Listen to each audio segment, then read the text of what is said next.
मध्य Bharat times Urdu और महानामा अल्फाज़े हिंद की पेशकश कहानियों के किनारे। मुंडे वाली। मुंडे कहते हैं बेटे को, पंजाबी में खासतौर से। दिल्ली का इंटरनेशनल एयरपोर्ट चकाचौंध रोशनी से जगमगाया हुआ था। रात के 10 बज रहे थे जब उनकी टैक्सी टर्मिनल 3 के गेट नंबर 2 के सामने रुकी।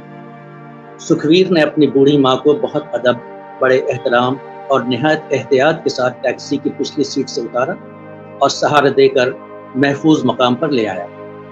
सुखवीर की बीवी नसीबा वाली ने ड्राइवर की मदद से डिग्गी से सारा सामान उतारा और 2 ट्रॉलियों पर लाद दिया। फिर ड्राइवर को किराया देकर एक ट्रॉली धकेलती हुई अपनी सास के पास आ गई और अपने शोहर से खफा होकर कहा, ए सुखवीरा, अम्मा को अभी तक खड़ा ही रखा। अम्मा के पैरों में कितना दर्द हो रहा होगा। अम्मा को पुराना गठिया है, तुम्हें इतना भी ख्याल नहीं?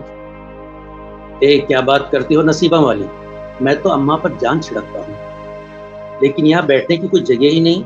तुम अम्मा के पास रहो, मैं उनके लिए व्हील चेयर लेकर आता हूँ। सुखवीर दूसरे सामान से लदी हुई ट्रॉली की तरफ बढ़ा। अम्मा, तब तक आप इसी ट्रॉली पर बैठ जाओ। नसीबा वाली ने ट्रॉली से एक बड़ा सूटकेस उतार कर जगह बना दी और अपनी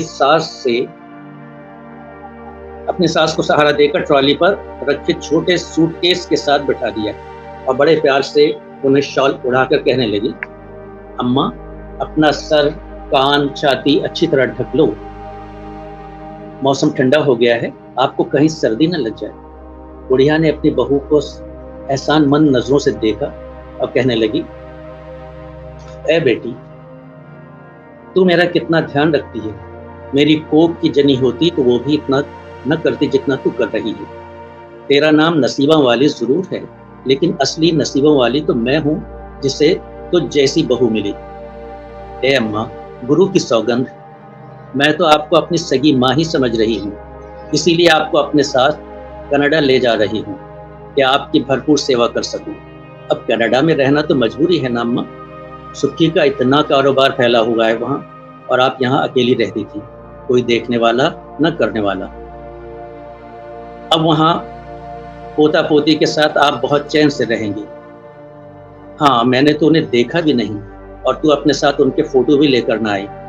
ए अम्मा, फोटो की क्या कहो, अब आमने सामने ही देख लेना अपने पोता पोती को। वो बच्चे भी आपसे मिलने के लिए बेचैन हैं। नसीमा वाली मुस्कुराती हुई सास के कदमों में जमीन पर ही बैठ गई और सास के पैरों को छू कर सहलाने लगी। अम्मा, पैर सीधे कर लो, अटैची से टेक लगा लो और ट्रॉली पर ही पैर फैला लो। ये सुखी न जाने कब व्हील चेयर लेकर आएगा, आपके पैरों में दर्द ना हो जाए। सास ने प्यार भरी नजरों से बहू को देखा और मुंह ही मुंह में हजारों दुआएं दे डाली।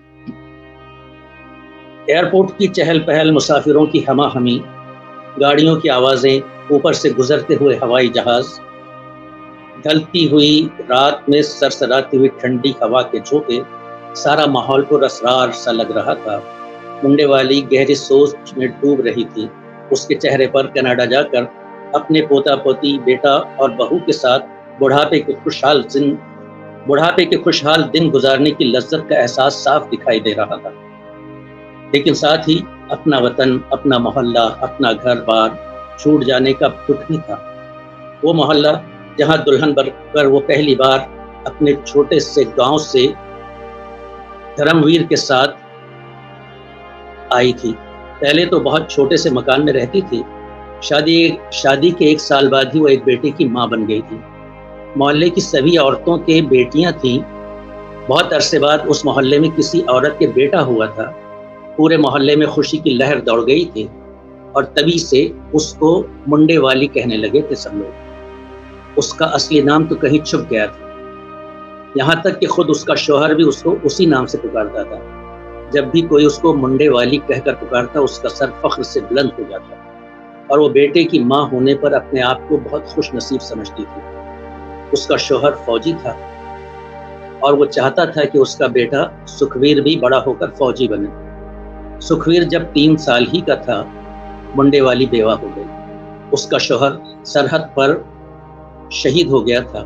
उसकी शहादत के एवज में हुकूमत ने मुंडे वाली को एक फौजी मेडल, एक सर्टिफिकेट और 400 गज ज़मीन का प्लॉट दिया था। उस वक्त मुंडे वाली जवान भी थी और खूबसूरत भी। शादी के लिए कई नौजवान ख्वाहिशमंद थे। मोहल्ले वालों ने बहुत समझाया भी, लेकिन मुंडे वाली ने दूसरी शादी रचाने को कभी सोचा भी नहीं। बस वह अपने इकलौते बेटे सुखवीर को खूब पढ़ा लिखा कर बड़ा आदमी बनाना चाहती थी। उसने सुखवीर की परवरिश पर और पढ़ाई पर सारे अपने गहने और घर का सारा सामान एक एक करके बेच दिया। सुखवीर पढ़ाई में बहुत ज़्यादा तेज तो न था, फिर भी 2 बार फेल होने के बाद किसी तरह हाई स्कूल पास कर गया। फिर उसने जिद की कि वह आला तालीम के लिए बैरूनी मुल्क जाना चाहता है। मुंडे वाली ने दिल पर पत्थर रखकर उसकी ये ख्वाहिश भी पूरी कर दी और सुखवीर कनाडा चला गया। मुंडे वाली ने अपने 400 गज ज़मीन के प्लॉट पर एक रिहायशी मकान के साथ 4 दुकानें बनाकर किराए पर उठा दी, जिससे अच्छी खासी आमदनी होती थी। साथ ही उसके 400 गज ज़मीन की कीमत आसमान छूने लगी थी। कई बिल्डर्स ने उसको करोड़ों रुपये का ऑफर किया। ये भी कहा कि इस ज़मीन पर मल्टी स्टोर कमर्शियल मार्केट बनाएंगे और उसमें मुंडे वाली का भी बड़ा हिस्सा होगा, लेकिन वह अपने शोहर की उस यादगार को बेचने पर राजी न हुई। सुखवीर के अखराजात बढ़ते गए। मुंडे वाली रूखी सूखी पर गुजारा करती और सारा पैसा बेटे को भेज देती कि परदेश में उसको कोई परेशानी न हो। हर रोज़ वो इसी ख्याल में जीती कि उसका बेटा पढ़ लिख कर बड़ा आदमी बन जाएगा और जब वो वापस आएगा तो उसकी ज़िंदगी में अच्छे दिन आ जाएंगे। मुंडे वाली ने मोहल्ले की नौजवान लड़कियों पर नजरें जमाना शुरू कर दी थी। हर खूबसूरत लड़की को अपनी बहू के रूप में देखती थी, लेकिन जब भी वो सुखवीर से शादी की बात कहती वो टाल देता। इतनी जल्दी क्या है अम्मा, पहले मैं पढ़ लिख कर कुछ बन जाना चाहता हूँ, आपका और पिताजी का नाम रोशन करना चाहता हूँ, शादी तो हो ही जाएगी। मुंडे वाली अपने बेटे की सआदतमंदी और जज्बा ईसार पर फूली न समाती। एक एक करके मोहल्ले की सभी खूबसूरत लड़कियां शादी के बंधन में बंधती रहीं। पूरे 8 साल के बाद पिछले हफ्ते सुखवीर घर लौट आया था और साथ में एक खूबसूरत मॉडर्न बीवी को भी साथ लाया था। मुंडे वाली पहले तो उसको देखकर धक सी रह गई, लेकिन फिर जल्दी ही अपने इकलौते बेटे की खुशी और उसकी पसंद की तारीफ करने लगी। ए बहू, तेरा नाम क्या है? बहू के बजाय सुखवीर ने जवाब दिया, अम्मा, इसका नाम वैसे तो लाजो है, लेकिन सब उसको नसीबों वाली कहते हैं। बड़ा प्यारा नाम है, सचमुच तू नसीबों वाली है बहू। अम्मा, मैं नसीबों वाली इसलिए हूँ कि मुझे सुखवीर जैसा पति मिला और आप जैसी सास, और साथ ही ऊपर वाले ने आपके आशीर्वाद से एक बेटा और एक बेटी दिए हैं। मुंडे वाली सुनकर फिर से थकसी रह गई। है तो मेरे पोता पोती भी हैं और मुझे खबर भी नहीं, उनको साथ क्यों न लाए? अम्मा, उनको साथ लाते तो उनके स्कूल का नुकसान होता ना। मुझे तो आपसे मिलने की बहुत बेचैनी हो रही थी, इसलिए मैंने सुखी से कहा कि चलो अम्मा से अभी मिलकर आते हैं। रात भर माँ, बेटा और बहू में बातें होती रहीं। गुजरे दिनों की काली यादों के साथ आने वाले उजले दिनों की बातें सारे हल्के गहरे जख्म भरते हुए महसूस हो रहे थे। सुबह नाश्ते पर फिर से बातों का सिलसिला शुरू हुआ। नसीबा वाली ने कहा, अम्मा, सुना है आपको गठिए का रोग लग गया है? हाँ बेटा, ये बीमारियां तो बुढ़ापे के गहने हैं, अब इनसे क्या जान चुराएं? ऐसा नहीं अम्मा, हर बीमारी का इलाज मौजूद है। बीमारी से कभी समझौता नहीं करना चाहिए।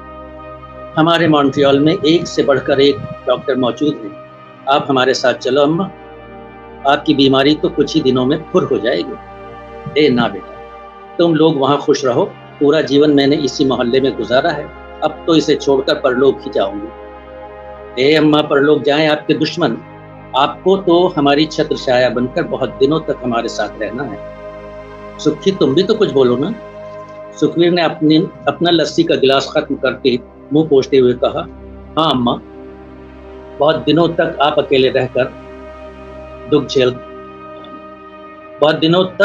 रहकर आपने दुख झेल लिए, अब आपको हमारे साथ ही रहना है। सब एक साथ रहेंगे, कितना अच्छा लगेगा।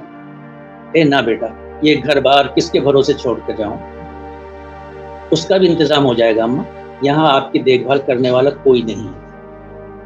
वहाँ कनाडा में नसीबा वाली और आपके पोता पोती के साथ मुझे भी आपकी सेवा करने का मौका मिलेगा। लेकिन बेटा, ये मकान, ये इतनी बड़ी ज़मीन, ये दुकानें, इनको कौन देखेगा? अम्मा, आप वैसे भी इतनी बूढ़ी हो गई हो, ऊपर से बीमार भी रहती हो, यहाँ कोई आपका सहारा भी नहीं। ये सब बेच-बाच कर कनाडा चलो, जीवन बहुत अच्छा गुज़रेगा। सचमुच आपके बहुत अच्छे दिन आ जाएँगे। मुंडे वाली ने खफ़ा होकर कहा, हरगिज़ नहीं। ये घर ज़मीन बेचने का नाम भी मत लेना। ये तेरे पिताजी की यादगार है। उनकी शहादत, देश के लिए उनके बलिदान के बदले में ये सब कुछ मिला है। नसीबा वाली ने अम्मा के गले में बाहें डालकर प्यार से कहा, अम्मा, आप परेशान क्यों हो रही हो? आप नहीं चाहती तो ये घर नहीं बेचेंगे, लेकिन हम ये चाहते हैं कि आप हमेशा हमारे साथ रहो। अब इंडिया में तो हम लोग रह नहीं सकते ना, यहाँ करेंगे भी क्या? इसलिए आप हमारे साथ चलो कनाडा। फिर सुखवीर कहने लगा, अम्मा, मैंने सोचा था कि ये सब कुछ बेचकर उसकी रकम से पिताजी और आपके नाम से एक ट्रस्ट बना देंगे, जिससे गरीब बच्चों, बूढ़ी और बेवाओं की मदद की जा सकेगी। इससे पिताजी की आत्मा को शांति मिलेगी और दुनिया में आपका नाम रोशन होगा। मुंडे वाली सर पकड़कर बैठ गई। सुखवीर ने 2-3 दिन की दौड़ भाग करके पूरा प्रॉपर्टी डीलर से सौदा तय कर लिया। मुंडे वाली ने भीगी आंखों और कपकपाते हुए हाथों से जमीन के कागजात उसे सौंप दिए। अचानक हवाई जहाज की तेज गड़गड़ाहट से मुंडे वाली चौंक पड़ी। आंखें मलते हुए उसने देखा, एयरपोर्ट की चहल पहल वैसी ही थी। गाड़ियां आ जा रही थीं। मुसाफिरों की हमाहमी बदस्तूर जारी थी। ठंडक और ज्यादा बढ़ गई थी और सुबह का सुर्खी माइल उजाला फैल रहा था। ट्रॉली पर बैठे बैठे उसका पूरा बदन सुन्न हो चुका था। व्हीलचेयर अभी तक नहीं आई थी। उसके कदमों में बैठी हुई नसीबा वाली अपना सूटकेस लेकर न जाने कहाँ चली गई। पास से गुजरते हुए एयरपोर्ट के एक कारिंदे को उसने रोक कर पूछा, ए बेटा, कनाडा को जाने वाला हवाई जहाज कब जाएगा? उसने बुढ़िया के चेहरे को गौर से देखते हुए नजदीक आकर कहा, अम्मा, वो जहाज तो रात 12 बजे ही उड़ गया।